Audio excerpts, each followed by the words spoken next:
Hello friends, ചെമ്പനീർ പൂവിന്റെ വരാൻ പോകുന്ന ഒരു കിഡിലൻ എപ്പിസോഡിന്റെ റിവ്യൂയിലേക്ക് എല്ലാവർക്കും സ്വാഗതം. അങ്ങനെ ദേഷ്യം അടക്കാനാവാതെ സച്ചി ഒടുവിൽ ആ വലിയ സത്യം എല്ലാവരുടെയും മുന്നിൽ വിളിച്ചു പറഞ്ഞിരിക്കുകയാണ്. രേവതിയുടെ സ്വർണ്ണമെല്ലാം മുക്കുപണ്ടമാണെന്ന്. സ്വർണത്തിന് പകരം മുക്കുപണ്ടം വച്ചത് മറ്റാരുമല്ല, ശ്രുതിയും ചന്ദ്രമതിയുമാണെന്നുള്ള സത്യം തെളിഞ്ഞതോടെ ഈ കളികൾക്കെല്ലാം അച്ഛൻ ഒരു കടുപ്പമുള്ള മറുപടി തന്നെ കൊടുക്കാൻ തീരുമാനിക്കുകയാണ്. അപ്പൊ ആ ഒരു കിഡിലൻ എപ്പിസോഡിലേക്കാണ് പോകുന്നത്. വീഡിയോ ഇഷ്ടപ്പെട്ടാൽ ലൈക്ക് ചെയ്യാനും ചാനൽ ഒന്ന് സബ്സ്ക്രൈബ് ചെയ്യാനും മറക്കല്ലേ.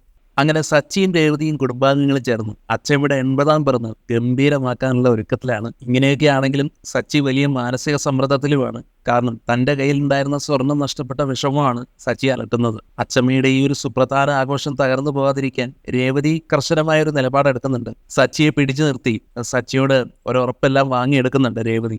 സുധിയെ സ്വർണം പോയതിന്റെ പേരിൽ ഈ ദിവസങ്ങളിൽ ഒരു കാരണവശാലും ചോദ്യം ചെയ്യാനോ ബുദ്ധിമുട്ടിക്കാനോ ഒന്നും പാടില്ല എന്നതായിരുന്നു ആ വാക്ക്. രേവതിയുടെ ഈ നിർബന്ധത്തിന് വഴങ്ങി ഒന്നും തുറന്നു പറയാൻ സാധിക്കാത്ത അവസ്ഥയിൽ ശ്വാസം മുട്ടിയാണ് സച്ചി നടന്നിരുന്നത്. സച്ചിയുടെ മുഖഭാവം കണ്ട അച്ചമ്മയ്ക്ക് എന്തോ പ്രശ്നമുണ്ടെന്ന് തോന്നിയെങ്കിലും സച്ചി അത് നിഷേധിച്ചു. അതേസമയം സച്ചി ഒളികണ്ടിട്ട് ശ്രുതിയെ ശ്രദ്ധിക്കുമ്പോൾ ശ്രുതിയുടെ ഉള്ളില് ഭയവും കുറ്റബോധവും ഒക്കെ ഇങ്ങനെ നിറയുകയായിരുന്നു. സച്ചിയുടെ തുറച്ചുനോട്ടം ശ്രുതിയെ വല്ലാതെ അസ്വസ്ഥനാകുന്നുണ്ട്. അങ്ങനെ ശ്രുതി പേടിയോടെ ചന്ദ്രയുടെ അടുത്തേക്ക് ചെന്നിട്ട്, അമ്മേ, അവന്റെ നോട്ടം എന്നെ വല്ലാതെ പേടിപ്പിക്കുന്നു. പലതവണയായി അവൻ എന്നെ തന്നെ നിരീക്ഷിക്കുന്നത് എനിക്ക് സഹിക്കാൻ കഴിയുന്നില്ല. അപ്പോ ചന്ദ്ര ശ്രുതിയെ സമാധാനിപ്പിക്കാൻ ശ്രമിക്കുന്നുണ്ട്. എടാ, നീ ഭയപ്പെടണ്ട, അവനൊന്നും അറിഞ്ഞിട്ടുണ്ടാവില്ല, നീ വെറുതെ പ്രശ്നങ്ങളൊന്നും ഉണ്ടാക്കാൻ പോകണ്ട.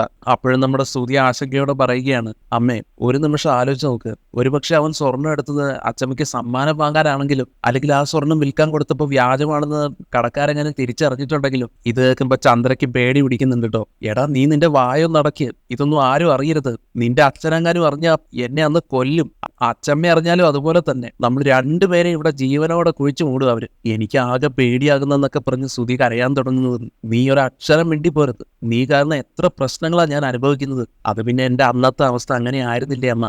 മതി മതി, നീ എല്ലാം ഒപ്പിച്ചു വെച്ചിട്ട് ഇപ്പൊ കുറ്റബോധം പറയുന്നു. മിണ്ടാതെ അങ്ങോട്ട് പോ. ചന്ദ്രയുടെ വാക്കുകൾ കേട്ട് ശ്രുതി വിഷമത്തോടെ തലകുനിച്ച് പോകുന്നുണ്ട്. അതേസമയം സച്ചിക്ക് വലിയ ആഗ്രഹമായിരുന്നു എല്ലാവരും അച്ചമ്മയ്ക്ക് സ്വർണ്ണാഭരണങ്ങൾ നൽകുമ്പോൾ താനും അതുപോലെ ഒന്ന് നൽകണമെന്നുള്ളത്. അത് സാധിക്കാത്തതിലുള്ള വിഷമം സച്ചി രേവതിയുമായിട്ട് പങ്കുവെക്കുമ്പോൾ രേവതി സച്ചിയെ ആശ്വസിപ്പിക്കുന്നുണ്ട്. സച്ചിയേട്ട, പണച്ചെലവുള്ളതല്ല, അച്ചമ്മയുടെ മനസ്സിന് സന്തോഷം നൽകുന്ന സമ്മാനമാണ് നമ്മൾ നൽകേണ്ടത്. അങ്ങനെ രേവതിയുടെ വാക്കുകളിൽ പ്രചോദനം ഉൾക്കൊണ്ട് തന്നെയാണ് സച്ചിൻ ആ ഒരു പ്രത്യേക സമ്മാനം നൽകാൻ തീരുമാനിക്കുന്നതും. അങ്ങനെ സദ്യയും മറ്റ് ആഘോഷങ്ങളുമായി അച്ചമ്മയുടെ പിറന്നാൾ ദിവസം എത്തി. ക്ഷണിതാക്കളെല്ലാം വീട്ടിലെത്തിയിട്ടുണ്ട്. മഹിമയും ലക്ഷ്മിയും ദേവവും ഭാവയും അങ്ങനെ എല്ലാവരും എത്തിച്ചേർന്നിട്ടുണ്ട്. ഓരോരുത്തരായിട്ട് അച്ചമ്മയ്ക്ക് സമ്മാനങ്ങൾ കൈമാറി. അങ്ങനെ ഒടുവിൽ സച്ചിക്കും രേവതിക്കുമുള്ള ഊഴം എത്തിയപ്പോൾ വർഷ ചോദിക്കുന്നുണ്ടായിരുന്നു, രേവതി ചേച്ചി, നിങ്ങളുടെ സർപ്രൈസ് എന്താണ്? നിങ്ങൾ ദിവസങ്ങളായി ഇത് ഒളിപ്പിച്ചു വെച്ചിരിക്കുകയാണല്ലോ, വേഗം അത് വെളിപ്പെടുത്തും. അത് കേട്ട് സച്ചിയും രേവതിയും പരസ്പരം നോക്കുന്നു. ചന്ദ്ര ഉടനെ തന്നെ കളിയാക്കുന്നുണ്ട്. ഓ, വല്ല സെറ്റ് സാരിയോ മറ്റോ ആയിരിക്കും, അതെടുത്തങ്ങ് കൊടുത്താൽ മതിയല്ലോ, അതിനിപ്പോ എന്താ ഇത്ര വലിയ ആലോചിക്കുക. എന്നാൽ അച്ചമ്മ ഇതിലിടപെട്ടുകൊണ്ട്, എടി, നിനക്കെന്താ ഇത്ര പുച്ഛം? എന്റെ മകൻ എനിക്ക് തരുന്ന ഒരു ചെറിയ സൂചിയാണെങ്കിൽ പോലും അതിനെനിക്ക് വലിയ മൂല്യമുണ്ട്, അതിന്റെ വില നിനക്കറിയില്ല. സച്ചി പറയുന്നുണ്ട് കേട്ടോ അച്ചമ്മ ഞെട്ടാൻ പോവുകയാണെന്ന്. ഇതൊരു വലിയ സർപ്രൈസ് തന്നെയായിരിക്കുമെന്ന്. ശ്രുതിയാണെങ്കിൽ അപ്പോഴും പുച്ഛത്തോടെ പ്രതികരിക്കുകയാണ്. ഓ പിന്നെ ഞെട്ടും, മറ്റാരേക്കാളും വലിയ സമ്മാനമൊന്നും എന്തായാലും നീ കൊടുക്കാൻ പോകുന്നില്ല, അത് നീ കാണാൻ പോകുന്നേ ഉള്ളൂ രൂക്ഷമായി മറുപടി നൽകി ശ്രുതിയെ നോക്കുന്നുണ്ട് സച്ചി. അപ്രതീക്ഷിതമായി കയറി വരുമെന്ന് സച്ചിയെ വിളിച്ചു പറഞ്ഞപ്പോൾ എല്ലാവരും അമ്പരന്ന് പോകുന്നുണ്ട്. ആ വിളികേട്ട് കടന്നു വന്നത് 3 പ്രായമായ സ്ത്രീകളായിരുന്നു. അവരെ കണ്ടതും അച്ചമ്മയുടെ കണ്ണുകൾ നിറഞ്ഞു. ഓടിച്ചെന്ന് അവർ അച്ചമ്മയെ കെട്ടിപ്പിടിക്കുകയാണ്. ആർക്കും ഇവരാരാണെന്ന് മനസ്സിലാവുന്നില്ല. ശ്രുതി ചോദിക്കുന്നുണ്ട് ഇവരെല്ലാം ആരാണെന്ന്. അപ്പൊ അച്ചമ്മ പറഞ്ഞു കൊടുക്കുകയാണ്, ഇവരെല്ലാം എൻ്റെ ബാല്യകാല സുഹൃത്തുക്കളാണ്, സ്കൂളിലൊപ്പം പഠിച്ചോ. എന്നിട്ട് വികാരപരിധിയായിട്ട് അച്ചമ്മ അവരെ കെട്ടിപ്പിടിച്ച് കരയുന്നു. പതിറ്റാണ്ടുകളായി കാണാൻ ആഗ്രഹിച്ചിരുന്നെങ്കിലും കുടുംബപരമായ തിരക്കുകൾ കാരണം പിരിഞ്ഞു പോയതിന്റെ ദുഃഖം സുഹൃത്തുക്കളും പങ്കുവച്ചു. ഞാനും നിങ്ങളെ വല്ലാതെ മിസ് ചെയ്തെന്നും അച്ചമ്മയെ അവരോട് പറഞ്ഞു. നിങ്ങളെല്ലാം പട്ടണത്തിലേക്ക് താമസം മാറിയെങ്കിലും എനിക്ക് എൻ്റെ നാടും വയലും വിട്ടുപോകാൻ തോന്നിയില്ല, അതുകൊണ്ടാണ് കാണാൻ പറ്റാതിരുന്നത്. തുടർന്ന് സച്ചിയോട് ചോദിക്കുകയാണ്, എടാ, നീ ഇവരെ ഇങ്ങനെ കണ്ടെത്തി? സച്ചിന്റെ മറുപടി ഇങ്ങനെയായിരുന്നു, അച്ചമ്മയ്ക്ക് പണം കൊടുത്ത് വാങ്ങാൻ കഴിയുന്ന ഒരു സമ്മാനമല്ല, പകരം മനസ്സിൽ എന്നെന്നും തങ്ങി നിൽക്കുന്ന ഒരു അനുഭൂതി നൽകണമെന്ന് എനിക്ക് നിർബന്ധമുണ്ടായിരുന്നു. അന്ന് അച്ചമ്മ എന്നോട് ജീവന തുല്യം സ്നേഹിച്ച സുഹൃത്തുക്കളെ കുറിച്ച് പറഞ്ഞപ്പോൾ അവരുടെ പേരുകളെല്ലാം ഞാൻ കുറിച്ചിട്ടായിരുന്നു. ദിവസങ്ങളോളം ശ്രമിച്ചിട്ടാണ് ഞാൻ പിന്നെ ഇവരെ കണ്ടെത്തി ഇവിടെ കൊണ്ടുവന്നത്. വർഷങ്ങളായി കാണാത്ത സുഹൃത്തുക്കൾ ഒന്നിക്കുമ്പോൾ ഉണ്ടാകുന്ന ഈ സന്തോഷമാണ് എനിക്ക് മറ്റെല്ലാത്തിനേക്കാളും വലുതാണെന്ന് തോന്നിയത്. അതും കൂടെ കേൾക്കുമ്പോഴത്തേക്കും അച്ചമ്മയുടെ മനസ്സ് നിറയുന്നു. മറ്റെല്ലാവരും തന്ന വില കൂടിയ സമ്മാനങ്ങളെക്കാൾ വലുത് എനിക്ക് ഇതാണെന്ന് തന്നെ അച്ചമ്മ അവിടെ വെച്ച് പ്രഖ്യാപിക്കുകയാണ്. എന്നാലും നമ്മുടെ സ്വർണം പോയല്ലോ ശ്രുതി. അച്ചമ്മ സ്വർണ്ണ സമ്മാനം തരുമെന്ന് കരുതിയാണല്ലോ നമ്മൾ വില കൂടിയതെല്ലാം കൊടുത്തത്. ഇങ്ങനെ ശ്രുതി രഹസ്യമായിട്ട് ശ്രുതിയോട് പറഞ്ഞപ്പോൾ ഒന്നും മിണ്ടാതിരിക്കാൻ ആംഗ്യം കാണിക്കുകയാണ് ശ്രുതിയോട്. അങ്ങനെ സന്തോഷാധിക്യത്താൽ അച്ചമ്മ രേവതിയും സച്ചിയും ചേർത്ത് പിടിച്ച് ഉമ്മ നൽകി. മരിക്കുന്നതിന് മുമ്പ് ഇവരെ കാണാൻ കഴിയുമെന്ന് ഞാൻ ഒരിക്കലും കരുതിയില്ല. നിങ്ങൾ എനിക്കായി നൽകിയ ഈ മറക്കാനാവാത്ത അനുഭവം വലിയൊരു അനുഗ്രഹമാണ്. ഇനി മരിച്ചാലും എനിക്ക് ദുഃഖമില്ല. അച്ചമ്മ ആ പറഞ്ഞത് കേട്ട് പിന്നെ അങ്ങനെ മരിക്കാൻ ഞങ്ങൾ അച്ചമ്മയെ സമ്മതിക്കുകയോ? ഇനിയും ഒരു 30 വർഷം കൂടെ ഞങ്ങൾക്ക് അച്ചമ്മയെ വേണം. അങ്ങനെ പറയുകയാണ് സച്ചി സ്നേഹത്തോടെ. കേക്ക് അവിടെ ഇരിക്കുന്നത് കണ്ടിട്ട് കൊതി അടക്കാനാവാതെ ശ്രുതി കേക്ക് ചീത്തയാവുന്നെന്നും വേഗം മുറിക്കാമോ എന്നും പറഞ്ഞ് ആർത്തി കാണിക്കുമ്പോൾ ഇവരെന്തൊരു ആക്രാന്തമാണെന്നൊക്കെ പറഞ്ഞ് രവീന്ദ്രൻ കളിയാക്കുന്നുണ്ട് കേട്ടോ ശ്രുതിയെ. അങ്ങനെ ആഘോഷങ്ങൾക്കൊടുവിൽ തന്റെ ഇഷ്ട സമ്മാനം ഏതാണെന്ന് എല്ലാവർക്കും മനസ്സിലായി എന്നും അതിനാൽ ആ വലിയ സമ്മാനം താൻ അവർക്ക് നൽകാൻ പോവുകയാണെന്ന് അച്ചമ്മ പ്രഖ്യാപിക്കുകയാണ്. എന്നിട്ട് സച്ചിയെ രേവതി അടുത്തേക്ക് വിളിക്കുന്നു. പാരമ്പര്യമായി കൈമാറി വരുന്ന നല്ല വിലമതിപ്പുള്ള ഒരു സ്വർണ്ണ നാണയം തന്നെ അച്ചമ്മ രേവതിക്കും സച്ചിക്കും നൽകുകയാണ്. ഇതൊരു കുടുംബ സ്വത്താണെന്നും കളയാതെ സൂക്ഷിക്കണം അച്ചമ്മ അതേസമയം ഓർമ്മിപ്പിക്കുന്നുണ്ട്. ഞാനിത് കളയില്ല അച്ചമ്മേ, പക്ഷേ ഇവിടെ ചില കള്ളന്മാരുണ്ട്. ഇതെങ്ങാനും അവര് കൊണ്ടുപോയി പണയം വെക്കുമോ എന്നുള്ള കാര്യത്തിലേക്ക് സംശയമുള്ളെന്ന് സച്ചി പറയുന്നത് കേട്ടിട്ട് ശ്രുതി ഒന്ന് ഞെട്ടുന്നുണ്ട്. തുടർന്ന് സദ്യ കഴിക്കുമ്പോൾ രേവതി വിളമ്പുന്നത് കണ്ട അച്ചമ്മ രേവതി അടുത്ത് വിളിക്കുകയാണ്. എല്ലാ വിഭവങ്ങളും ഇവിടെ ഉണ്ടല്ലോ, മോൾ ഇവിടെ നിന്ന് കഴിക്കൂ. ഇന്ന് ഏറ്റവും കൂടുതൽ സന്തോഷിക്കാൻ അർഹതയുള്ളത് നിനക്കാണ് എന്ന് പറഞ്ഞ് രേവതിയെ സച്ചിക്ക് അരികിലിരുത്തുകയാണ് അച്ചമ്മ. ആഘോഷങ്ങളെല്ലാം അവസാനിച്ചപ്പോൾ സച്ചി രേവതിയോട് രഹസ്യമായി പറയുന്നുണ്ടായിരുന്നു, അച്ചമ്മ പോയി കഴിഞ്ഞാൽ ഉടനെ ഞാൻ അവന്റെ കർമ്മം പോകുകയെന്ന്. അവൻ ഇവിടെ കിടന്ന സത്യങ്ങളെ വിളിച്ചു പറയുമെന്ന്. അപ്പൊ രേവതിയാണെങ്കിൽ പേടിയോടെ, സച്ചിയേട്ടാ ഒന്നും മിണ്ടരുത്, അച്ചമ്മയുടെ മുഖത്തെ ആ സന്തോഷം കണ്ടില്ലേ, അത് ഇല്ലാതാക്കരുത് എന്ന് പറഞ്ഞു കൊടുക്കുകയാണ്. സദ്യയെല്ലാം കഴിച്ചു കഴിഞ്ഞ് അച്ചമ്മ തിരികെ പോകാൻ ഒരുങ്ങിയപ്പോ സച്ചി അച്ചമ്മയെ തടഞ്ഞിട്ട് ഈ സമയത്തിന് യാത്ര വേണ്ടെന്നും രാത്രിയാകും, ഇന്ന് ഇവിടെ തങ്ങി നാളെ രാവിലെ പോകാമെന്നും പറയുന്നുണ്ട്. പക്ഷെ അച്ചമ്മ അതിന് സമ്മതിക്കുന്നില്ല. എനിക്ക് അവിടെ ഒരുപാട് ജോലി ഉണ്ടെന്നൊക്കെ പറയും. അതൊന്നും സാരമില്ല അച്ചമ്മേ, ഇത്രയും കാലം ഒറ്റയ്ക്കല്ലേ കഴിഞ്ഞത്, ഒറ്റയ്ക്കുള്ള ഈ യാത്രയൊക്കെ നിർത്തണം. സ്വർണത്തിനൊക്കെ വില കൂടിയ സമയമാണ്, കള്ളന്മാരെല്ലായിടത്തും ഉണ്ട്, എല്ലാവരും നല്ലവരല്ല. രേവതി ഇങ്ങനെ ആശങ്കയോടെ പറഞ്ഞപ്പോ എനിക്ക് 80 വയസ്സായി പോകാൻ ഒരുപാട് കാലം ജീവിക്കണമെന്ന് എനിക്ക് ആഗ്രഹമൊന്നുമില്ല. സ്വർണം മോഷ്ടിക്കാൻ ആരെങ്കിലും വന്നാൽ അങ്ങ് കൊണ്ടുപോട്ടെ, ഈശ്വരൻ എനിക്ക് കൂട്ടായിട്ടുണ്ടല്ലോ. ഞാൻ ഇത്രയും കാലം ഒറ്റയ്ക്കല്ലേ ജീവിച്ചത്. എന്തായാലും നിങ്ങളിങ്ങനെ പറഞ്ഞ സ്ഥിതിക്ക് ഞാൻ ഇന്നുകൂടെ ഇവിടെ നിൽക്കാം. അങ്ങനെ സമ്മതിക്കുകയാണ് അച്ചമ്മ. പിറ്റേന്ന് രാവിലെ യാത്ര തിരിക്കാനായി റെഡിയായ അച്ചമ്മയെ ബസ് സ്റ്റാൻഡിൽ കൊണ്ടുവിടാമെന്ന് സച്ചി പറയുന്നു. ഈ സമയം കുളിച്ചെത്തിയ ശ്രുതി ഹാളിൽ ഇരുന്ന് രേവതി ബ്രേക്ക്ഫാസ്റ്റ് എന്ന് ഉറക്കെ വിളിച്ച് പറയുമ്പോൾ ഇത് കേട്ട് ദേഷ്യം വരുന്ന അച്ചമ്മ ശ്രുതിയോട് വന്നിട്ട് ദേഷ്യപ്പെടുകയാണ്. നീ എന്താടി പറഞ്ഞത്? വള ഒരു പോകില്ലെങ്കിൽ നീ എടുത്തു കഴിക്കുക. അപ്പൊ നീ നിന്റെ ജോലിയെല്ലാം നിർത്തി 3 മരുമക്കൾ ഒരുപോലെ പണികൾ ചെയ്യണമെന്ന് ഞാൻ പറഞ്ഞിട്ടില്ലേ? രേവതി നിന്റെ വേലക്കാരിയല്ല, ഈ വീട്ടിലെ 3 മരുമക്കളും തുല്യമായി തന്നെ ജോലി ചെയ്യണം. രേവതി നിങ്ങളുടെ ആരുടെയും വേലക്കാരിയല്ല. ഇത് കേട്ട അച്ചമ്മയെ ബോധിപ്പിക്കാൻ വേണ്ടി ഞാൻ ചെയ്തോളാന്ന് സമ്മതിക്കുന്നുണ്ട് ശ്രുതി. അച്ചമ്മ വർഷയെ പ്രത്യേകം പറഞ്ഞ് ഏൽപ്പിക്കുന്നുണ്ട്, എല്ലാ ദിവസവും ഈ ശ്രുതി എന്താണ് ചെയ്യുന്നതെന്ന് എന്നെ നീ വിളിച്ചറിയിക്കണം. ചെയ്തില്ലെങ്കിൽ ആ നിമിഷം ഞാൻ ഇവിടെ തിരിച്ചെത്തും. മര്യാദയ്ക്ക് ആഹാരം കഴിച്ച പാത്രം കഴുകി വെച്ചിട്ടേ ഇവിടെ നിന്ന് പോകാവൂ, അല്ലെങ്കിൽ എന്റെ കൈ നിന്റെ മുഖത്ത് മതിക്കും. ചന്ദ്രമതിക്ക് നല്ലത് കൊടുക്കുന്നുണ്ട് അച്ചമ്മ. ഇടി 3 മരുമക്കളുള്ളപ്പോൾ കാലിന്മേൽ കാല് വെച്ചിരിക്കാനാണോ നീ കരുതുന്നത്? വർഷ ഇവിടുത്തെ എല്ലാ കാര്യങ്ങളും എന്നെ വിളിച്ചറിയിക്കാമെന്ന് ഏറ്റിട്ടുണ്ട്. അതുകൊണ്ട് ഞാനൊന്നും അറിയില്ലെന്ന് നീ കരുതണ്ട. നീയും ശ്രുതിയൊക്കെ ഒന്ന് കരുതിയിരിക്കുന്നത് നല്ലതാ. രേവതിയെ പീഡിപ്പിക്കുകയാണെന്ന് ഞാൻ ഇനി അറിയരുത്. അറിഞ്ഞാൽ നിന്റെ അവസാനമായിരിക്കും എന്നൊക്കെ ശക്തമായി തന്നെ താക്കീത് കൊടുക്കുന്നുണ്ട് കേട്ടോ അച്ചമ്മ ചന്ദ്രമതിക്ക്. അങ്ങനെ അച്ചമ്മയെ ബസ് സ്റ്റാൻഡിൽ കൊണ്ടാക്കാൻ സച്ചി പുറപ്പെട്ടു. പോകുന്ന വഴിക്ക് അച്ചമ്മ സച്ചിയുടെ മുഖത്തെ ടെൻഷൻ ശ്രദ്ധിക്കുന്നുണ്ട്. നീ എന്തോ എന്നിൽ നിന്ന് മറക്കുന്നുണ്ടെന്നും നിന്റെ മുഖത്തെ ടെൻഷനും ദേഷ്യവും എന്തുകൊണ്ടാണെന്ന് എന്നോടെങ്കിലും പറയാൻ അച്ചമ്മ പറഞ്ഞപ്പോ അച്ചമ്മ പോകുന്നതിലുള്ള സങ്കടമാണ് എനിക്കെന്നെല്ലാം പറഞ്ഞ് സച്ചി ഒഴിഞ്ഞു മാറുകയാണ്. അങ്ങനെയാണെങ്കിൽ ശരി, വിളിക്കുമ്പോൾ പറഞ്ഞാൽ മതിയെന്ന് പറഞ്ഞ് അച്ചമ്മ യാത്രയാകുന്നു. അച്ചമ്മ പോയെന്ന് ഉറപ്പായതും സച്ചി പിന്നീട് ദേഷ്യത്തോടെ വീട്ടിലേക്ക് പാഞ്ഞെത്തി. ശ്രുതിയെ നിലത്തിട്ട് തല്ലാനായിരുന്നു സച്ചിയുടെ തീരുമാനം. എടാ ശ്രുതി എന്ന അലറിയ ശബ്ദം കേട്ട് വീട്ടിലുള്ള എല്ലാവരും ഹാളിലേക്ക് ഓടി വന്നു. എടാ നീ ആരോടാ ഈ അലർന്നത്? രവിയുടെ ചോദ്യം കേട്ട് അവനോട് ചോദിക്കച്ചാന്ന് പറഞ്ഞ് സച്ചി സ്റ്റെപ്പിൽ നിന്ന് ശ്രുതിയെ വലിച്ചിഴച്ച് കൊണ്ടുവരികയാണ്. ചന്ദ്രയും ശ്രുതിയും ഒക്കെ ഇത് കണ്ടിട്ട് സച്ചിയെ തടയാൻ ശ്രമിക്കുന്നു. വിടറാ സച്ചി, നീ എന്താ കാണിക്കുന്നത് എന്നൊക്കെ ശ്രുതി ദേഷ്യത്തോടെ ചോദിച്ചപ്പോ അച്ചമ്മ പോയിട്ട് നിനക്ക് 2 എണ്ണം തരാൻ വേണ്ടി ഞാൻ കാത്തിരിക്കുകയായിരുന്നടാ. നീ എന്ത് ചെയ്താലും അത് ആരും അറിയില്ലെന്ന് കരുതിയല്ലേ എന്നും പറഞ്ഞ് സച്ചി ശ്രുതിയുടെ കവളത്ത് ആഞ്ഞടിച്ചു. രവിക്ക് കാര്യമൊന്നും മനസ്സിലാകുന്നില്ല. എന്താ കാര്യമൊന്നും എന്തിനാണ് നീ ഇവനെ അടിക്കുന്നതെന്നും രവി ചോദിച്ചപ്പോ നിങ്ങളെല്ലാവരും എന്നെ തടയാൻ വന്നല്ലോ, എന്നാൽ എന്റെ അമ്മ മാത്രം മാറി നിൽക്കുന്നത് കണ്ടില്ലേ? സ്വന്തം മകനെ തല്ലിയിട്ടും ഒരക്ഷരം മിണ്ടാതെ നിൽക്കുന്നത് കണ്ടാൽ ഉറപ്പിച്ചോളൂ അതിലൊരു രഹസ്യമുണ്ടെന്ന്. എന്തായാലും ഈ സംഭവങ്ങൾ അരങ്ങേറിക്കൊണ്ടിരിക്കുന്ന സമയത്താണ് എന്താണ് ഇവിടെ നടക്കുന്നതെന്ന് ചോദിക്കുന്ന സൗണ്ട് കേട്ടോ. എല്ലാവരും ഞെട്ടിത്തിരിഞ്ഞ് നോക്കിയപ്പോ അതാ വാതിൽക്കൽ അച്ചമ്മ നിൽക്കുന്നു. അച്ചമ്മ വന്നിട്ട് സച്ചിയോട് ചോദിക്കുന്നുണ്ട്, അപ്പോ നിന്റെ മനസ്സിലെ ദേഷ്യം ഇതായിരുന്നു അല്ലേടാ? അത് പിന്നെ അച്ചമ്മയെ എന്ന് സച്ചി പറയാൻ തുടങ്ങുന്നതും ഒന്നും പറയുന്നിടാ, എന്റെ വർഷം നൽകിയ സമ്മാനം എടുക്കാൻ ഞാൻ മറന്നുപോയതാണ്. ഓട്ടോ വിളിച്ച് തിരിച്ചു വന്നപ്പോഴാണ് ഇതെല്ലാം കണ്ടത്. നീ ഇവനെ തല്ലണമെങ്കിൽ അതിന് വ്യക്തമായ കാരണമുണ്ടെന്ന് എനിക്കറിയാം. അച്ചമ്മയുടെ ചോദ്യത്തിന് മുന്നിൽ സച്ചിയാണെങ്കിലും നിശബ്ദനായി നിന്നു. തുടർന്ന് രേവതിയുടെ അടുത്ത് നിന്നിട്ട് അച്ചമ്മ, നീയെങ്കിലും പറ രേവതി മോളെ, നിങ്ങൾ രണ്ടുപേരും എന്തോ ഒളിക്കുന്നുണ്ടെന്ന് എനിക്ക് മനസ്സിലായിരുന്നു. അതെന്താണെന്ന് നീയെങ്കിലും എന്നോട് തുറന്നു പറയാൻ രേവതിയോട് ആവശ്യപ്പെടുകയാണ് അച്ചമ്മ. ഈ സമയത്താണ് സച്ചി പറഞ്ഞതിനെ കുറിച്ച് രവി ചിന്തിക്കുന്നത്. രവി ഈ ചന്ദ്രയോട് ചോദിക്കുന്നുണ്ട്, സച്ചി പറഞ്ഞത് ശരിയാണല്ലോ ചന്ദ്രൻ, സുധിയെ വഴക്ക് പറയാൻ പോലും സമ്മതിക്കാത്ത നീ എന്താ സച്ചി ഇന്ന് അടിക്കുന്നത് കണ്ടിട്ടും മിണ്ടാതെ നിൽക്കുന്നത്? എന്താ രഹസ്യം ചന്ദ്രൻ? അപ്പോഴേക്കും നമ്മുടെ രേവതി ഉണ്ടല്ലോ മുറിയിൽ പോയി ഒരു കവറിലുള്ള ആഭരണങ്ങൾ എടുത്തുകൊണ്ട് വരികയാണ്. അച്ചമ്മേ, ഞങ്ങളുടെ കല്യാണത്തിന് അച്ചമ്മ തന്ന സ്വർണ്ണം ഓർക്കുന്നുണ്ടോ? ഇതാണ് ആ സ്വർണം. അച്ചമ്മേ, ഇത് മുഴുവൻ മുക്കുവണ്ടമാണെന്ന് സച്ചി വിളിച്ചു പറഞ്ഞു. മുക്കുവണ്ടോ? നീ എന്തായി പറയുന്നത്? വിശ്വസിക്കാനാവാതെ രവി അങ്ങനെ ചോദിച്ചപ്പോ, അതെ, അതാണ് ഇവിടെയുള്ള ഒരു പോയിന്റ്. പണ്ട് ഈ സ്വർണത്തിന്റെ പേരിൽ എന്റെ അമ്മ രേവതിയെ കുറേ ശകാരിച്ചല്ലോ.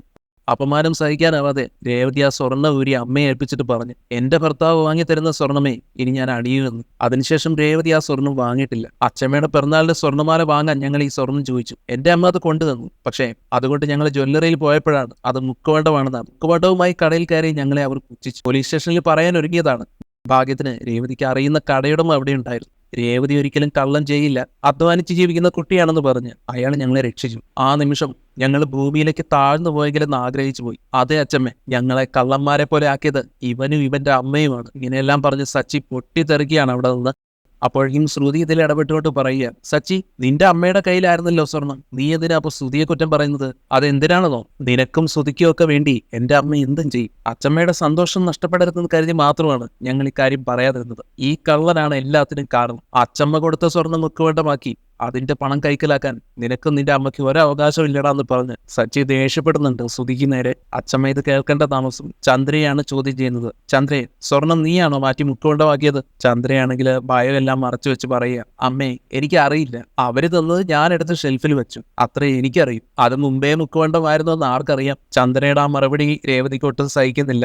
എന്റെ വീട്ടുകാരെ കുറ്റപ്പെടുത്തരുതെന്നും അവർ അധ്വാനിച്ച് ജീവിക്കുന്നവരാണെന്നും ഇവിടുത്തെ സ്വർണ്ണം അവർ മോഹിക്കില്ല എന്ന് പറഞ്ഞ് രേവതി ശക്തമായി തന്നെ മറുപടി കൊടുക്കുന്നു ചന്ദ്രയ്ക്ക്. ചന്ദ്രയാണെങ്കിൽ തനിക്കിതിൽ പങ്കേ ഇല്ലെന്നുള്ള മട്ടില്, ഓഹോ, ഞാൻ പൂട്ടി വെച്ച സ്വർണം പിന്നെ എങ്ങനെ മാറി, ആരെടുത്തു എന്ന് എനിക്ക് ഇപ്പൊ തന്നെ അറിയണം. ചന്ദ്ര വിഷയം ശ്രുതിയിലേക്ക് തിരിച്ചുവിടാൻ ശ്രമിച്ചപ്പോ സച്ചി ഇടപെട്ട് പറയാണ്, ഇത് വേറെ ആരുടെയും പണിയല്ല, ഒന്നുകിൽ ഇവൻ അല്ലെങ്കിൽ എന്റെ അമ്മ, അല്ലെങ്കിൽ രണ്ടുപേരും ചേർന്നാവാമെന്ന്. ശ്രുതിയെ കുറ്റം വയ്ക്കുന്നത് ശ്രുതിക്ക് നേരെ ഇഷ്ടപ്പെടുന്നില്ല. തെറ്റാര് ചെയ്താലും സച്ചി എപ്പോഴും എന്റെ ഭർത്താവിനെയാണ് കുറ്റപ്പെടുന്നത്. എന്റെ ശ്രുതിയെ ഇപ്പൊ നന്നായി ബിസിനസ് ചെയ്യുന്നുണ്ട്. 5 ലക്ഷം രൂപയുടെ കച്ചവടം ഒറ്റ ദിവസം കൊണ്ട് നടന്നതെന്നൊക്കെ കേട്ടിട്ട് നിനക്ക് അസൂയ വന്നിട്ടുണ്ടാവും അല്ലേടാ സച്ചി? അതുകൊണ്ടല്ലേ നീ ശ്രുതിയെ കുറ്റക്കാരനാക്കാൻ നോക്കുന്നത്? ഇത് കേൾക്കുന്ന സച്ചി ആകട്ടെ മിണ്ടരുതെന്ന് പറഞ്ഞ് അലറുകയാണ് ശ്രുതിക്ക് നേരെ. സച്ചിയുടെ വിഷമം മനസ്സിലാക്കുന്ന അച്ചമ്മയാകട്ടെ, ഞാനിതിനൊരു തീർപ്പുണ്ടാക്കിയിട്ടേ പോകുന്നുള്ളതെന്നും കുറ്റക്കാരെ കണ്ടെത്തി പടിക്ക് പുറത്താക്കുമെന്നും പ്രഖ്യാപിക്കുകയാണ്. ചന്ദ്രയ്ക്ക് അത് കേട്ടതും ടെൻഷൻ ആവാൻ തുടങ്ങി. അച്ചമ്മയെ പോകാനൊക്കെ നിർബന്ധിക്കാൻ തുടങ്ങി. പക്ഷെ അച്ചമ്മ സമ്മതിച്ചില്ല. 2-3 ദിവസത്തിനകം തന്നെ എന്റെ മരുമകൾക്ക് ഞാൻ കൊടുത്ത സ്വർണം ആരാണ് മുക്കുവണ്ടമാക്കിയതെന്ന് എനിക്കറിയണം. ആരായാലും അവരെ വെറുതെ വിടരുത്. അവര് വേറൊരു കടയിൽ പോയിരുന്നെങ്കിൽ കേസാകുമായിരുന്നില്ലേ? ഇവരെല്ലാം എത്ര നാണക്കേട് അനുഭവിച്ചു. അങ്ങനെ പറഞ്ഞ് രവിയും അച്ചമ്മയെ പിന്തുണയ്ക്കുകയാണ്. പിന്നീട് മുക്കുപണ്ടത്തിന് പിന്നിലുള്ള സത്യം കണ്ടുപിടിക്കാൻ അച്ചമ്മ സച്ചിയോടും രേവതിയോടും തന്നെ ആവശ്യപ്പെടുകയാണ്. സച്ചിയും രേവതിയും അതിനായി ഇറങ്ങി തിരിച്ചപ്പോ ചന്ദ്ര രവിയെ വീണ്ടും ചോദ്യം ചെയ്യുകയാണ്, നീ സത്യം പറ ചന്ദ്രേ, എങ്ങനെയാണ് സ്വർണ്ണം മുക്കുവണ്ടമായത്? രേവതിയോ വീട്ടുകാരോ കള്ളത്തരം ചെയ്യില്ലെന്ന് എനിക്കറിയാം. ചന്ദ്രയാണെങ്കിൽ അപ്പോഴും കുറ്റം സമ്മതിക്കാൻ തയ്യാറായിട്ടില്ല. ഇതൊക്കെ രേവതിയുടെ പണി തന്നെയാണെന്നുള്ള രീതിയിൽ തന്നെ സംസാരിക്കുകയാണ്. ചന്ദ്രയോട് സംസാരിച്ചിട്ട് കാര്യമില്ലെന്ന് മനസ്സിലാക്കുന്ന രവി ദേഷ്യത്തോടെ മുറിവിട്ടു പോകും. എന്തായാലും ചന്ദ്രമതിയുടെ ഈ ഭയമെല്ലാം കാണുമ്പോൾ രേവതിക്ക് ഒരു സംശയം തോന്നുകയാണ്. സച്ചിയോടായിട്ട് രേവതി പറയുന്നുണ്ട്, സച്ചിയേട്ടാ, അമ്മ ഇതിൽ ഉൾപ്പെട്ടിട്ടുണ്ടെങ്കിൽ പാമാന്റിയും എല്ലാം അറിഞ്ഞിട്ടുണ്ടാവും. നമുക്ക് പാമാന്റിയെ പോയി കാണാം. ഫ്രൂട്ട്സ് ഒക്കെ ആയി. അങ്ങനെ സച്ചിൻ രേവതിയും കൂടെ ബാമയുടെ വീട്ടിലെത്തി. സച്ചിൻ ബാമയോട് നേരിട്ട് ചോദിച്ചു, ആന്റി, ഞങ്ങൾക്കിപ്പോ വലിയൊരു പ്രയാസമുണ്ട്. അമ്മയുടെ കൈവശം വയ്ക്കാൻ കൊടുത്ത സ്വർണ്ണം ഇപ്പോ മുക്കുവണ്ടമാണ്. ഇതെങ്ങനെ സംഭവിച്ചതെന്ന് ഞങ്ങൾക്കറിയില്ല. അമ്മ എല്ലാ കാര്യങ്ങളും ആന്റിയോട് തുറന്നു പറയാറില്ലേ? ഈ കാര്യം ആന്റിക്ക് അറിയാമോ? കുഞ്ഞുനാൾ മുതലേ അമ്മയ്ക്ക് എന്നെ ഇഷ്ടമല്ലെന്ന് ആന്റിക്ക് അറിയാമല്ലോ. ഞങ്ങൾക്ക് സ്വന്തമായി കട്ടിൽ പോലും ഇല്ല വീട്ടിൽ. ഈ പാവത്തിനെ വേലക്കാരിയാക്കി വെച്ചിരിക്കുകയാണ് അമ്മ. ഞങ്ങൾ ഒരുപാട് ബുദ്ധിമുട്ടുന്നുണ്ട്. ആ സ്വർണം എങ്ങനെ മുക്കുവണ്ടമായെന്ന് ആന്റിക്ക് അറിയാതിരിക്കില്ല. ഞങ്ങളോട് കുറച്ചെങ്കിലും സ്നേഹമുണ്ടെങ്കിൽ ആന്റി അത് തുറന്നു പറയണമെന്ന് പറഞ്ഞപ്പോൾ ഭാമ സമ്മർദ്ദത്തിലായി. ഇതേസമയം ചന്ദ്രോദയത്തിലാണെങ്കിൽ സുധി സച്ചിൻ രേവതി എവിടെ പോയെന്ന് ചന്ദ്രയോട് വന്ന് തിരക്കുമ്പോൾ അവർ ഇതിന് പിന്നിലുള്ള സത്യം അന്വേഷിക്കാൻ പോയതായിരിക്കും ചന്ദ്ര നിസാരമായി പറയുന്നത് കേട്ടിട്ട് അമ്മ രഹസ്യങ്ങളെല്ലാം ഭാമാന്റിയോട് പറയുമെന്ന് അവർക്ക് അറിയാമല്ലോ. അവർ ആന്റിയുടെ വീട്ടിലേക്ക് പോയതാകുമോ? സുധി എങ്ങനെ സംശയം പ്രകടിപ്പിച്ചപ്പോ ചന്ദ്രയ്ക്കും ആകെ പേടിയാവുകയാണ്. അയ്യോ, ഭാമ 2 തവണ ചോദിച്ചാ അവള് സത്യങ്ങളെല്ലാം തുറന്നു പറയും. ഏതായാലും ആകെ ടെൻഷനിലാവുന്ന ചന്ദ്ര എന്തോ സാധനം വാങ്ങാനെന്ന വ്യാജേന ചെമ്മയുടെ കണ്ണു വെട്ടിച്ച് ഭാമയുടെ വീട്ടിലേക്ക് പാഞ്ഞു. ഭാമയാണെങ്കിൽ സത്യങ്ങളെല്ലാം വെളിപ്പെടുത്താൻ തുടങ്ങിയപ്പോഴേക്കും ചന്ദ്ര വാതിൽ തുറന്ന് കയറി വരികയാണ്. താൻ സംശയിച്ചതുപോലെ തന്നെ സച്ചിയും രേവതിയും ഭാമയുടെ അടുത്ത് വന്നു എന്ന് കാണുന്നതും നിങ്ങൾ രണ്ടും എന്താണ് ഇവിടെ എന്ന് ചോദിച്ചാൽ ചന്ദ്ര അവരോട് ദേഷ്യപ്പെടുകയാണ്. ചന്ദ്ര പിന്നീട് അവരെ ഓരോന്നൊക്കെ പറഞ്ഞ് ഓടിച്ചു വിടുന്നുണ്ട്. സച്ചിക്കും രേവതിക്കും ആണെങ്കിൽ ഭാമയിൽ നിന്ന് സത്യങ്ങളൊന്നും അറിയാനും കഴിഞ്ഞില്ല. സച്ചിയും രേവതിയും പോയി കഴിഞ്ഞ ശേഷം ചന്ദ്ര ഭാമയോട് തിരക്കുന്നുണ്ട്. അവരെന്താണ് നിന്നോട് ചോദിച്ചത്, നീ എന്തെങ്കിലുമൊക്കെ പറഞ്ഞോ എന്ന്. അപ്പൊ ഭാമ ചന്ദ്രയോട് പറയാ, നീ ഒരു സെക്കൻഡ് കാര്യം വൈകിയിരുന്നെങ്കിൽ ഞാൻ എല്ലാം പറയുമായിരുന്നു ചന്ദ്രേ. അവരാ മുക്കുവണ്ടത്തിന്റെ കാര്യം തന്നെയാണ് അന്വേഷിച്ചത്. പിന്നെ നീ എന്നോട് പറയരുതെന്ന് പറഞ്ഞിട്ടില്ലേ. ഏതായാലും അത് കേട്ട് ചന്ദ്രയ്ക്ക് ആശ്വാസമാവുകയാണ്.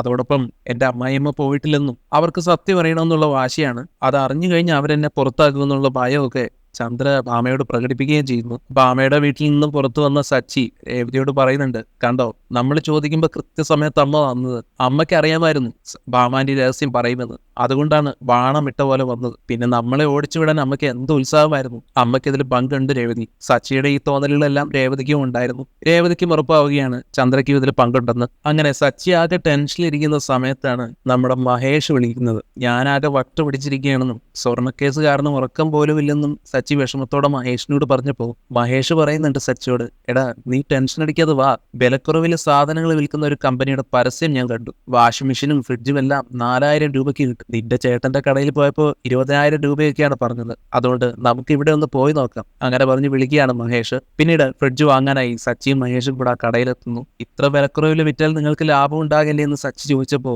ഇതൊരു പ്രൊമോഷന്റെ ഭാഗമാണെന്നും കുറഞ്ഞ വിലയ്ക്ക് സാധനങ്ങൾ പാവപ്പെട്ടവർക്ക് കൊടുക്കുമ്പോൾ ഞങ്ങളുടെ കമ്പനിക്ക് നല്ല പ്രചാരം കിട്ടും, അങ്ങനെ സെയിൽസ്മാൻ പറഞ്ഞു കൊടുക്കുന്നുണ്ട്. സത്യത്തില് സുധിയുടെ കടയിൽ നിന്ന് മോഷ്ടിച്ച സാധനങ്ങളാണ് ഇവിടെ വിൽക്കപ്പെടുന്നത്. എന്തായാലും സച്ചിയും മഹേഷും കൂടെ ഫ്രിഡ്ജ് വാങ്ങാൻ വന്നിരിക്കുന്ന ഈ സമയത്ത് തന്നെയാണ് പോലീസുകാർ കൃത്യം യുവമാരെ പിടികൂടുന്നത്. പോലീസുകാർ ഓടി കയറി ഷട്ടർ ഇട്ടിട്ട് എല്ലാവരെയും പിടിച്ച് ജീപ്പിൽ കയറ്റുകയാണ്. സച്ചിയും മഹേഷിനെയും വരെ അറസ്റ്റ് ചെയ്യാൻ നോക്കുന്നുണ്ട്. അപ്പോൾ സച്ചി അവരോട് പറയുന്നുണ്ടായിരുന്നു പോലീസുകാരോട്, സാറേ ഞങ്ങൾക്കൊന്നും അറിയില്ല, ഞങ്ങൾ സാധനം വാങ്ങാൻ വന്നവരാണെന്ന്. നിനക്കൊക്കെ മോഷണം മുതൽ തന്നെ വാങ്ങണമല്ലേടാന്ന് ചോദിച്ച് പോലീസൊക്കെ മഹേഷിനെ സച്ചിയും കസ്റ്റഡിയിൽ എടുക്കുന്നുണ്ട്. പിന്നീട് പിടിച്ചെടുത്ത സാധനങ്ങളെല്ലാം പരിശോധിക്കാൻ ഉടമസ്ഥർ സ്റ്റേഷനിലെത്തി. ആ സമയത്താണ് സുധി അവിടെ എത്തുന്നത്. സാറേ ഈ കാണുന്ന സാധനങ്ങൾ ഇവന്മാര് മോഷ്ടിച്ചു കൊണ്ടുപോയതാണ്. സുധി അങ്ങനെ പോലീസിനോട് പരാതി പറയുന്ന സമയത്താണ് മഹേഷ് സുധിയെ കാണാൻ ഇടയാവുന്നത്. ഉടനെ തന്നെ മഹേഷ് സച്ചിയെ കാണിച്ചു കൊടുക്കുന്നുണ്ട്. നിന്റെ ഏട്ടൻ ഇവിടെ വന്നിട്ടുണ്ടെന്ന് പറഞ്ഞിട്ട്. സുധിയെ കാണുന്നതും സച്ചി ഫോണിൽ വീഡിയോ റെക്കോർഡിംഗ് തുടങ്ങി. സുധി SIയോടായിട്ട്, സാറേ ഇവന്മാർ എന്റെ കടയിൽ നിന്ന് 5 ലക്ഷം രൂപയുടെ സാധനം വാങ്ങി, എന്നിട്ട് കള്ളപ്പണമാണെന്ന് പറഞ്ഞ് വിജിലൻസ് ഓഫീസേഴ്സ് ആണെന്ന് അടിച്ച് ആ പണം തിരികെ വാങ്ങുകയും ചെയ്തു. ആ പണം ഡീലർമാർക്ക് കൊടുക്കാൻ എന്റെ വീട്ടിലെ സ്വർണം വിറ്റാണ് ഞാൻ കാശാക്കിയത്. എന്നിട്ട് എന്റെ ഭാര്യയോട് പോലും 1 ലക്ഷം ലാഭം കിട്ടിയെന്ന് ഞാൻ കള്ളവും പറഞ്ഞു. പോലീസ് ഇത് കേട്ട് സുധിയെ തന്നെയാണ് കുറ്റപ്പെടുത്തുന്നത്. ഇത്രയും വലിയ ബിസിനസ്സുകാരൻ ബില്ല് വാങ്ങാതെ എങ്ങനെ സാധനങ്ങൾ കൊടുത്തു, കാശ് കുറച്ചു തരാമെന്ന് ഇവർ പറഞ്ഞതുകൊണ്ടാണെന്ന് പറഞ്ഞ് സുധി ന്യായീകരിക്കുന്നുണ്ടെങ്കിലും ബില്ലില്ലാതെ സാധനങ്ങൾ കൊടുക്കുമ്പോൾ ഓർക്കണം ഇത്തരം കള്ളന്മാർ ചുറ്റുമുണ്ടെന്ന്. അങ്ങനെ പറഞ്ഞ് SI സുധിയെ പരിഹസിക്കുകയാണ്. പോലീസ് സ്റ്റേഷനിൽ വെച്ച് സുധിക്ക് നഷ്ടപ്പെട്ട 5 ലക്ഷം രൂപയുടെ സാധനങ്ങൾ കണ്ടെടുക്കാൻ കഴിഞ്ഞില്ല. പരാതി നൽകിയ ശേഷം സുധി അവിടെ നിന്ന് പോവുകയും ചെയ്യുന്നു. സച്ചിയെ മഹേഷിനെ ആണെങ്കിലും പോലീസ് വിട്ടയക്കുന്നുണ്ട്. പിന്നീട് സുധിയുടെ കള്ളത്തരം പുറത്തു കൊണ്ടുവന്നതിന് സച്ചി മഹേഷിനോട് നന്ദിയൊക്കെ പറയുകയാണ്. അങ്ങനെ വീട്ടിലെത്തിയ സച്ചി എല്ലാവരെയും വിളിച്ചുകൂട്ടി നിങ്ങൾക്ക് എല്ലാവർക്കുമായി ഒരു സിനിമയുണ്ടെന്നും പറഞ്ഞ് പോലീസ് സ്റ്റേഷനിൽ വെച്ച് റെക്കോർഡ് ചെയ്ത ആ വീഡിയോ ടിവിയിൽ പ്ലേ ചെയ്യുകയാണ് സച്ചി. എന്റെ കടയിലെ സാധനങ്ങൾ മോഷ്ടിക്കപ്പെട്ടു, ആ കുറവ് നികത്താൻ ഞാൻ രേവതിയുടെ സ്വർണം വിറ്റ് മുക്കുവണ്ടം വെച്ചെന്ന് വീഡിയോയിൽ സുധി സത്യമേറ്റു പറയുന്നതെല്ലാം സച്ചി വീഡിയോയാക്കി എല്ലാവർക്കും കാണിച്ചു കൊടുത്തിരിക്കുകയാണ്. ഇതങ്ങോട്ട് അറിയുന്നത് അച്ചമ്മയൊക്കെ എഴുന്നേറ്റ് ശ്രുതിയുടെ കാരണത്വമൊക്കെ ഒന്ന് കൊടുക്കുന്നുണ്ട്. സത്യം പറയടാ, ഇതെങ്ങനെ സംഭവിച്ചു? ശ്രുതിക്ക് പിന്നെ സത്യങ്ങളെല്ലാം തുറന്നു പറയേണ്ടി വരികയാണ്. അത് പിന്നെ ഞാൻ അമ്മയോട് കരഞ്ഞ് കാല് പിടിച്ചപ്പോൾ അമ്മ തന്നെ ദേഷ്യത്തോടെ രേവതിയുടെ സ്വർണ്ണം എനിക്ക് എടുത്തു തന്നു, ഞാനത് വിറ്റു, പകരം മുക്കുവണ്ടവും വെച്ചു. ശ്രുതി എല്ലാം ഏറ്റു പറഞ്ഞതോടെ ചന്ദ്രയ്ക്കും പിന്നെ കുറ്റം സമ്മതിക്കേണ്ടി വരികയാണ്. അതെ, അവൻ കാരണം എനിക്കിത് ചെയ്യേണ്ടി വന്നു എന്ന് വിഷമത്തോടെ പറയുകയാണ് ചന്ദ്ര എല്ലാവരോടുമായിട്ട്. അച്ചമ്മ ചന്ദ്രയുടെ മുഖത്തിനിട്ടും കൊടുക്കുന്നുണ്ടെന്ന്. ആ അടിയുടെ ശക്തിയിൽ ചന്ദ്ര നിലത്ത് വീണു. നിന്നെയും നിന്റെ മോനെയും ഈ വീട്ടിൽ നിർത്തിയതിന്റെ ഫലമാണിത്. എത്ര സമർത്ഥമായിട്ടാണ് നിങ്ങൾ കള്ളത്തരം നടിച്ചത് എന്ന് പറഞ്ഞ രവിയും നമ്മുടെ ചന്ദ്രയെ കണക്കിന് ശാസിക്കുന്നുണ്ട്. ഏതായാലും നീ വിറ്റ 5 ലക്ഷം രൂപയുണ്ടല്ലോ, അതോടുള്ള തന്നെ രേവതിക്ക് തിരിച്ചു നൽകാം. രവി അത് പറഞ്ഞപ്പോ പണം നൽകാമെന്ന് തന്നെ സമ്മതിക്കുന്നുണ്ട് ശ്രുതി. അങ്ങനെ എല്ലാത്തിനും ഒടുവിൽ അച്ചമ്മ തന്റെ അന്തിമ വിധി പ്രഖ്യാപിക്കുകയാണ്. രേവതി ഇനി 10 ദിവസത്തേക്ക് അടുക്കളയിൽ കയറരുതെന്നും ചന്ദ്ര വീട്ടിലെ മുഴുവൻ ജോലിയും ഒറ്റയ്ക്ക് ചെയ്യണം. ശ്രുതി പണം തിരിച്ചു നൽകുന്നതുവരെ ഈ ശിക്ഷ തുടരും. ചന്ദ്ര ഇനി മുതൽ കള്ളി എന്ന് വിളിച്ചാൽ മതി എല്ലാവരും. എത്രയും പെട്ടെന്ന് ആ പണം നീ രേവതിക്ക് കൊടുത്തിരിക്കണമെന്നും ചന്ദ്രയെ താക്കീത് ചെയ്യുന്നുണ്ട് അച്ചമ്മ. രവി പിന്നെ ചന്ദ്രയോടായിട്ട് ഇമാതിരി കള്ളത്തരം കാണിച്ച നിന്നെ ഇനി എന്റെ ഭാര്യയായിട്ട് ഞാൻ കണക്കാക്കില്ല. ഇങ്ങനെയും പറഞ്ഞ് തന്റെ മുറിയുടെ വാതിൽ കൊട്ടിയടക്കുകയാണ് ചന്ദ്രയ്ക്ക് നേരെ. അങ്ങനെ കുടുംബത്തിലെ കള്ളക്കളികളെല്ലാം അവസാനിച്ചതോടെ സച്ചിയുടെയും രേവതിയുടെയും മനസ്സിലെ ഭാരവും ഒഴിഞ്ഞു പോയിരിക്കുകയാണ്. ചന്ദ്രയ്ക്ക് എന്നിട്ടും ഒരു കുറ്റബോധം ഇല്ലെന്ന് കാണുന്നതും സച്ചി ചന്ദ്രയെ തടഞ്ഞുകൊണ്ട് ചോദിക്കുന്നുണ്ടായിരുന്നു, ഇത്രയും കള്ളത്തരം ചെയ്തിട്ട് ഒട്ടും ഉളുപ്പില്ലാതെ അകത്തേക്ക് കയറി പോകാൻ എങ്ങനെ കഴിയുന്നു? നിങ്ങൾക്ക് ഞങ്ങളെ വേണ്ട, പക്ഷെ ഞങ്ങളുടെ പണം വേണം അല്ലേ? ആകെ നാണം കെട്ട ചന്ദ്രയാണെങ്കിൽ ഒന്നും മിണ്ടാതെ തല കുനിച്ച് അടുക്കളയിലേക്ക്